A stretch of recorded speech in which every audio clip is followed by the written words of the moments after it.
Welcome my channel Triveni steno classes. आज का dictation start होगा 3 सेकंड बाद। स्टार्ट। महोदय, आज के इस समारोह का अपना अलग महत्व है। पंचायत भारतवर्ष की एक बहुत पुरानी संस्था है और जैसा अभी कहा गया, इन्हीं पंचायतों के कारण ही भारतवर्ष अब तक जीवित रह सका है। हम पर बाहर से बार बार आक्रमण हुए, विदेशियों की विजय हुई, पर ग्राम पंचायतें अपने स्थान पर ज्यों की त्यों बनी रही। अंग्रेजी शासन के विस्तार के फलस्वरूप अन्य संस्थाओं के बिखर जाने के साथ साथ ये पंचायतें भी नष्ट हो गई।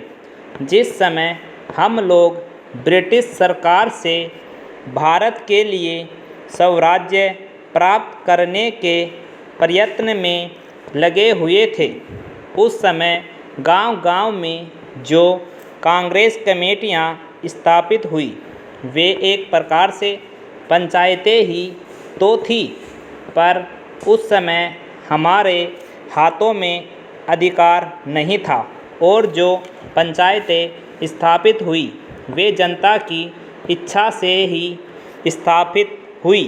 हमारे हाथों में जब अधिकार आया तो हाँ, उस समय ये ग्राम पंचायतें सभी स्थानों पर थी। संविधान बनाते समय भी यही सोचा गया कि ऊंची व्यवस्थापिका सभाओं तक पहुंचने के लिए पंचायतें ही सबसे पहली कड़ी होगी। उसके बाद सभी प्रदेशों और राज्यों की सरकारों ने पंचायत संबंधी कानून पास किए और पंचायतें स्थापित होने लगी। इस समय प्राय सभी राज्यों में पंचायतें हैं। यह दूसरी बात है कि कहीं पर उनका काम भली भांति चल रहा है और कहीं उतने सुचारू रूप से नहीं चल रहा। आज यह सुनकर मुझे बहुत प्रसन्नता हुई कि आपके इस राज्य में पंचायतों को ठीक रूप से चलाने पर बड़ा जोर दिया जा रहा है। जिनका काम सबसे अच्छा और सुंदर समझा जाता है, उनको पुरस्कार दिया जाता है। इसलिए मैंने आपकी ओर से आज 2-4 पंचायतों के मुखिया लोगों को अनुदान दिया। मैं उनको बधाई भी देना चाहता हूँ कि उनका काम 4000 ग्राम पंचायतों में सबसे अच्छा समझा गया। पैरा, हमें यह स्मरण रखना चाहिए कि पहले की हमारी पंचायतें क्यों मिट गई। हमारे देश में पंचायतें परंपरा से चली आ रही थी। अंग्रेज़ों ने भी मुक्त कंठ से इस बात को स्वीकार किया कि भारत का प्रत्येक गांव गणराज्य था, पर एक समय आया जब गांव स्वतंत्र गणराज्य न रहे और देश परतंत्र हो गया। इसका कारण हम में कमजोरियों का आना था। हमें उन कमजोरियों से अभी भी बचते रहना चाहिए, जिससे फिर से वह दिन न देखना पड़े। वह कमजोरी थी उन पंचायतों का संकीर्ण दृष्टिकोण। लोगों ने पंचायतों की परिधि के क्षेत्र को ही अपना देश माना और इस कारण जब एक पंचायत पर आक्रमण हुआ तो दूसरी पंचायतों ने उसकी रक्षा में हाथ बटाया, अपना धर्म नहीं समझा। इसी प्रकार विदेशियों ने एक एक पर आक्रमण करके सारे देश पर अपना अधिकार कर लिया। हमारे शत्रुओं ने हमारे पारस्परिक वैमनस्य और भेदभाव से भी लाभ उठाया।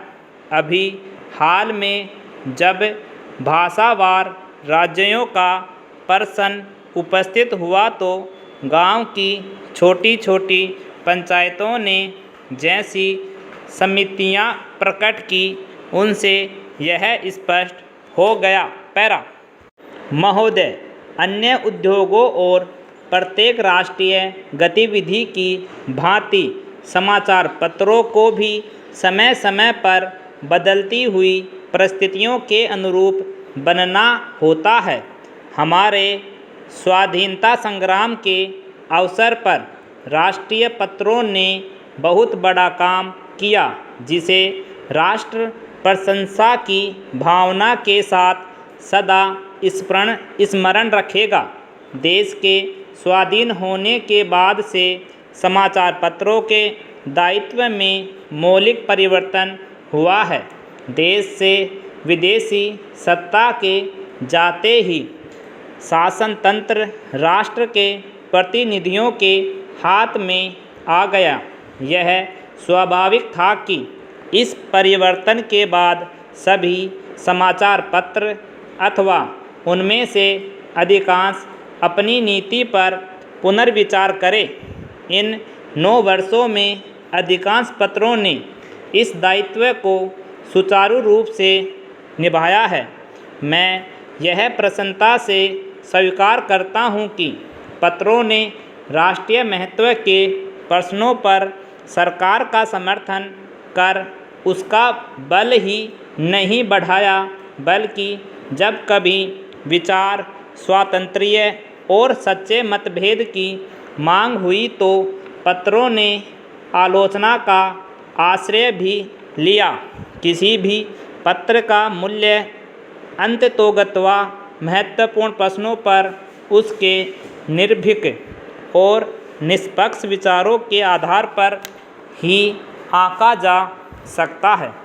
मैं समझता हूँ, एक साधारण पाठक की दृष्टि में आदर्श समाचार पत्र वही है जो निष्पक्षता तथा निर्भीकता से सभी उचित बातों का समर्थन करे और प्रत्येक अनुचित कार्रवाई की निंदा करे।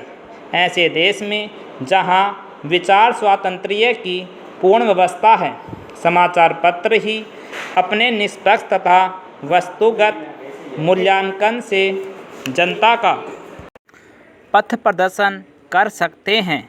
यह काम उतना ही आवश्यक है जितना जनसाधारण में संवादों का प्रसार करना। पैरा भारत में समाचार पत्र उद्योग लगभग 100 वर्ष पुराना है।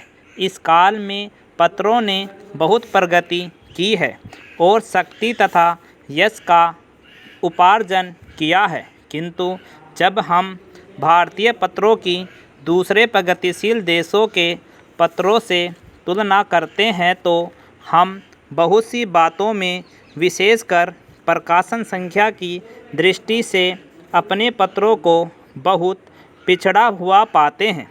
लघु प्रकाशन संख्या का प्रमुख कारण हमारे देश में साक्षरता का भारी अभाव है। यह हर्ष का विषय है कि कुछ समय से पत्रों की प्रकाशन संख्या बराबर बढ़ती जा रही है और देर सवेर उसकी दूसरे देशों के पत्रों की प्रकाशन संख्या से तुलना की जा सकेगी। यह कहना असंगत न होगा कि समाचार पत्र उद्योग दूसरे उद्योगों से कुछ भिन्न है। वास्तव में इस उद्योग और दूसरे उद्योगों में यदि कोई सामान्य बात है तो यही कि दोनों ही की गणना उद्योगों में होती है। इसके अतिरिक्त समाचार पत्रों और अन्य उद्योगों में बहुत कुछ भेद है। किसी भी उद्योग पर राष्ट्रीय संगठन और राष्ट्र के लोगों के विचार, उनके लक्ष्य तथा महत्वाकांक्षाओं को व्यक्त करने का इतना भारी उत्तरदायित्व नहीं जितना समाचार पत्र उद्योग पर है। पत्रों और पत्रिकाओं का प्रकाशन संसार के सभी देशों में आरंभ में एक साधारण प्रचार कार्य के रूप में हुआ।